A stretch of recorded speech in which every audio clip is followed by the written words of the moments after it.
Friends, సైకాలజీలో భాగంగా మనకి కొన్ని గతంలో అడిగిన బిట్స్ చూద్దాం ఫ్రెండ్స్. టెట్‌లో అడిగిన బిట్స్. ఫ్రెండ్స్, మనకి సైకాలజీ 30 మార్కులు ఉంటాయి. స్కూల్ అసిస్టెంట్ వాళ్ళకి, ఏ స్కూల్ అసిస్టెంట్ అయినా గూడా.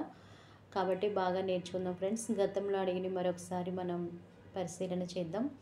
విశ్వ వ్యాకరణ సిద్ధాంతాన్ని ప్రతిపాదించింది చోమ్స్కీ. ఉద్రేకాలకు సంబంధించి సరికాని ప్రవచనాన్ని గుర్తించండి. పిల్లలకు భయం అనేది ఉద్రేకంతో పుట్టుకతో వస్తుందని చెప్పడం జరిగింది. నూతన స్కిమాటాలు ఏర్పడే ప్రక్రియ అనుగుణ్యత, ఉత్పాదక స్తబ్దత, సాంఘిక క్లిష్ట పరిస్థితి ఏంటంటే మధ్య వయోజన దశ. భాషా వికాసంపై చలన వికాసం, మానసిక వికాసం ఆధారపడి ఉండడం అనే ప్రక్రియ ఈ యొక్క వికాసానికి సంబంధించింది.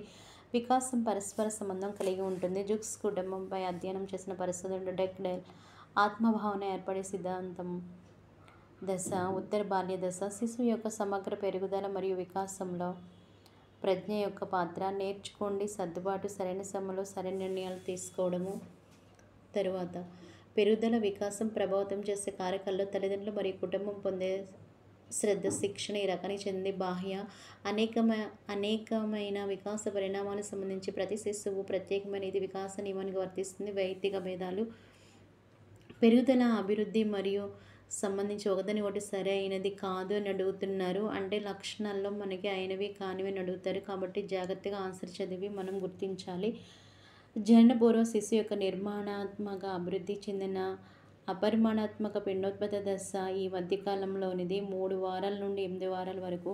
పూర్వ బాల్య దశలో ఆలోచన మరియు తార్కిక వీటిపై ఆధారపడి ఉంటుంది. మూర్త వస్తువులు 1 సంవత్సరం లోపు వయసున్న పాప ఆడుకుంటున్న బొమ్మను మర్చి దిండు ఉంచినట్లయితే ఆ బొమ్మను మరచి దుండుతోనే ఆడుకుంటుంది. పియాజే ప్రకారము ఇది ఏ అంశం అని అడుగుతున్నారు. వస్తు శాశ్వత భావన లేకపోవడం వలన.